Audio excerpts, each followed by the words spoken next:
state bowling, show choir, scholarships for seniors, focus films, a look at Lamar's history, and more. I'm Brooklyn. And I'm Susie. Welcome to Bulldog Bites.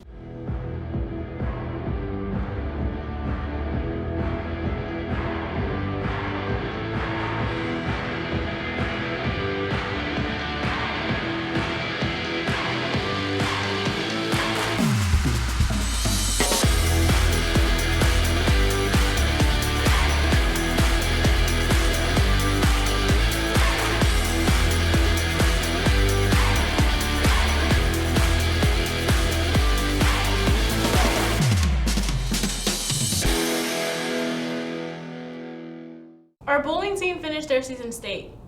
Both the boys and the girls teams did not qualify for finals, but some of the individuals did very well. Bowler and reporter Taylor Linder recaps the season and adds an interview with top bowler Natalie Vanderloo. Lamar's bowling teams have done an outstanding job this year. The girls went undefeated this season and got first place at sub-state by almost 500 pins. The girls had 3 qualify for the state individual tournament. Emily Peters got 7th, Bailey Gill got 3rd, and Natalie Vanderloo got 2nd. The boys also had a great season. They qualified for the team tournament, placing first at our sub-state and 2nd place out of the whole state of 4 scores. The boys had 2 qualify for the individual tournament. Caden Heitrider got 8th and qualified as a freshman, and Trevor Fisher placed 5th. The scores at the boys' meet were outrageous. They both bowled at the team tournament on Tuesday, February 21st at Cadillac, and the individuals bowled on February 22nd at Maple Lanes. Both of those lanes are in Waterloo, Iowa. The girls placed 5th out of 8 teams. The boys also placed 5th out of 8 teams. Emily got 18th, Bailey got 12th, and Natalie Vanderloo got 3rd. Caden got 13th out of 32, and Trevor got 12th. Good job, bowlers, and what a great season they've had. I started bowling when I was in 2nd grade, so 8 years old. Who influenced you to start bowling? My brother influenced me because I watched him bowl as I grew up, and he was a pretty good bowler. Are you in any bowling leagues? I'm in Saturday mornings and Sunday adult youth at night. What do you average for the school team? 201.5. Did you make it to state last year? As a team, I made it as a team, and individual, I got like 21st. When you made state this year, do you think you placed 3rd in the whole state? I had no faith in myself to making the top 8 actually, and then I was 6th seed in the top 8, so I bowled the 3rd seed and I came 3rd on top. How well do you think you did overall? I think I did pretty good overall because I kept going as I was struggling, and Brady pushed me through a lot of things. What is your goal for next year? My goal for next year is to keep the team up and make it to state as an individual and team. Congratulations on a great season, bowlers. Crimson and Black, the LCHS show choir, is wrapping up their season next Saturday at Hinton. Here's a look.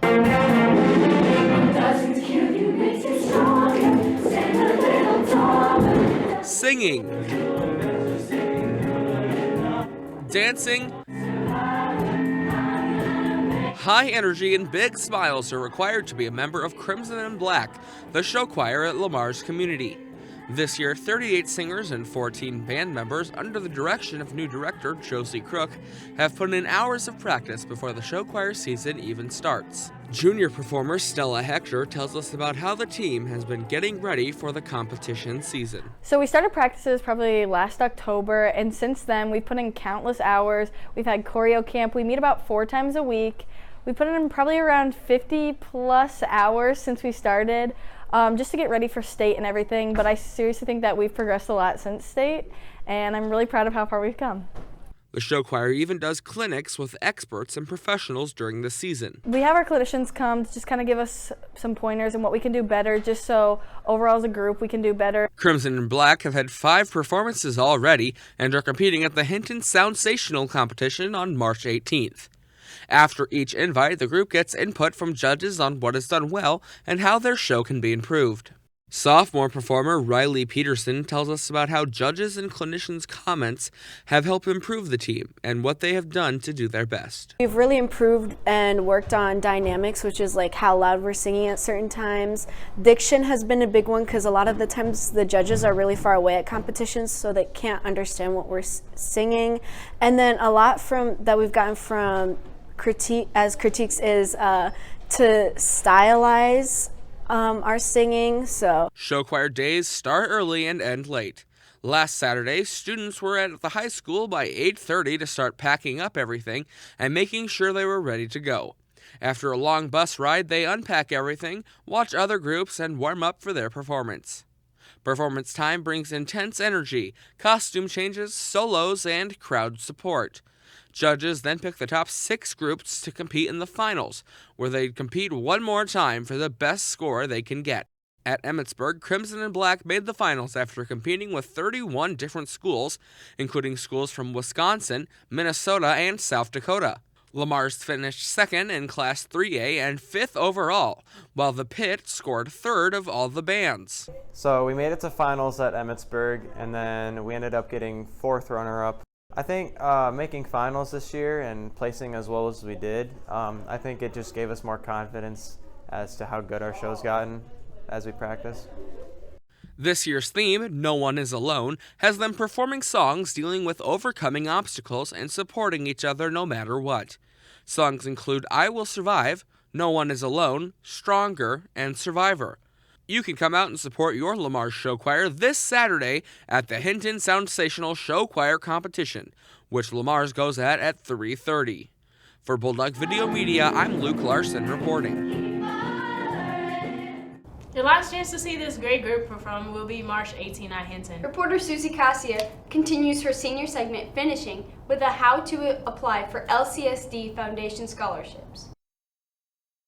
My teachers, they have been always really nice. They have helped me a lot in all this process. They are amazing teachers, yeah. I really like my teachers. My teachers have always been really nice and accommodating. The music program. Grateful just to come to Mars High School. Just the sports and the athletic programs. I am grateful for joining the Lamar's FFA because it has helped me become more a part and know the community better and just help overall. Fun teachers. I'm grateful for the teachers, especially Mrs. Hing. She's a really good teacher, and I'm grateful for Miss Shaw too. The friends I've made. Seniors, if you're in need of any scholarship, you can check your email. If not, you could just search it up on Google. All you have to type is Lamar's Foundation Scholarship, and there it is. After that, there's a lot of suggestions for scholarships, and I'm going to show you guys how to do it. All you have to do is click on any type of scholarship that you want that fits you. We're going to go with Building Blocks in Preschool and Care. All you have to do is click here down to the application, and you gotta come back and copy and paste the scholarship's name.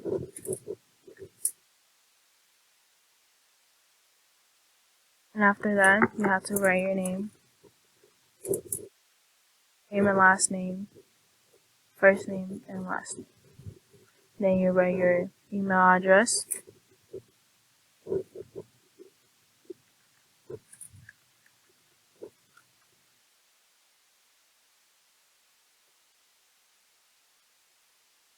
And you put your phone number. And your parents' name, guardian, school planning to attend,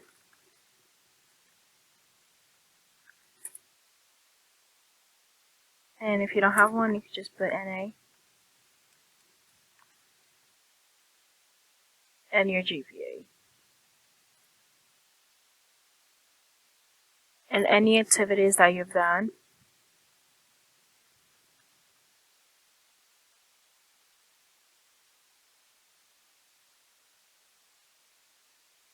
And any community service.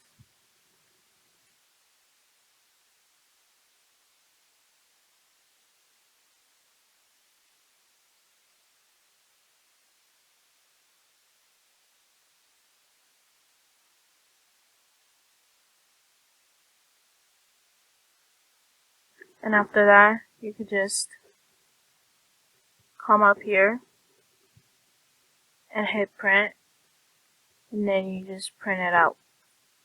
And that's all you need for your scholarship. And then at the end, you have to turn it in the office, in the council's office.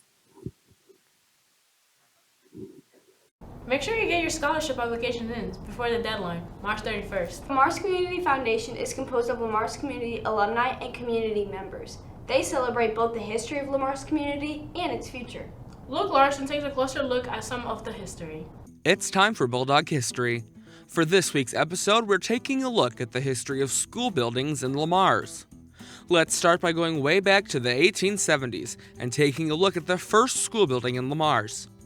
The building is long gone and once sat at 224 2nd Avenue Southeast. In the late 1880s, the original Clark and Franklin schools were built in town. Where the original Franklin school building was is where the Trades and Industry building is today. The Lamar Central High School building, built in 1905 and expanded in 1924, had a price tag of over $40,000, equivalent to over $1 million in 2023. The school had a library, gymnasium auditorium hybrid, and new classes that added to students an array of skills like typing, engineering, manual labor, and home economics. It was added to the National Register of Historic Places in 1999 and is home of the Plymouth County Historical Museum today. The new Franklin and Clark elementary schools were opened in 1939. In July of 1959, county school board members worked together and formed the Lamar's Community School District, bringing together many different schools, including one-room schoolhouses scattered around Plymouth County. And after some negative response from the community in the early 60s for taxes and funding, the high school that we know and love today was built in 1964, and the middle school came along in 1972. In 1971, Clucone Elementary School was built on the edge of town on Central Avenue and featured special open-concept classrooms that grew in popularity during the 70s but were phased out of most American schools due to the many downsides, like noise. And more recently, in 2012, a $6.4 million expansion project was done to the middle and high school, which gave us the competition gym and lobby, a middle school gym, 3 new middle school classrooms, a new band room and art room, and new locker rooms for the competition gym. A total of 48,000 square feet of beautiful new spaces were built for athletics and the arts. And finally, in 2017, work began on the Lamar's Community Stadium renovation project, which would bring a brand new $4.6 million stadium equipped with beautiful artificial turf and new stands. The history of education in Lamar's is rich, and in this series, I hope to pass on the great legacy education has had on us Bulldogs for over 150 years. For Bulldog Video Media, I'm Luke Larson. As Mr. Barr says, history's cool. Learn about it. We end today's episode with 2 focus statement films and then a question of the week. What's your superpower?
Plug, you made this? I smell the gas just to tell you all my mind. I smoke lies, I smoke lies, but I can't get you out my mind. And it's wasting all my damn time. Why these girls against my damn mind? Why this girl wanna be mine? But I smoke this gas on my free time.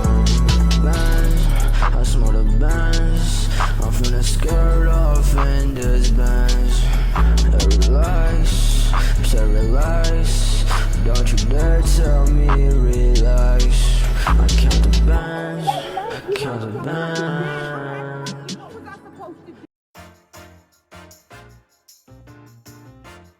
If you had a superpower, what would it be? It would be time travel. The ability to think fast. Why? Because I'm dumb. X-ray vision. Why? Because then, like, you could see through walls and stuff. I like to pause time. Why? I don't know, I could just go back and I could just pause time and rewind it or fast forward and see what my life's like or something. The power of elasticity. Power of to read people's minds. Invisibility. Why? Because I could do stuff without people knowing. Telekinesis. Super speed, so I can just like run around in circles and slap everyone. Like another superpower besides super strength, I would say super speed. Well, who doesn't like somebody that's fast? Time control. Why? To control time, have more of it. Fly. Why? So I can be super fast. I think I'd choose flight. Why? That way I can go anywhere I want, all the time. I would teleport. Why? Because I want to travel without having to pay plane tickets. I'd want to freeze time. Why? So now I'd have more time to do my homework. I would transport. Why? To get food whenever I want. I'd read people's minds because I'm nosy like that. No, don't put that in. Invisibility. Why? It would be my hair. Why? It would be indestructible. I can't get brain damage. Super speed. Why? So I can run. I would be super smart. Why?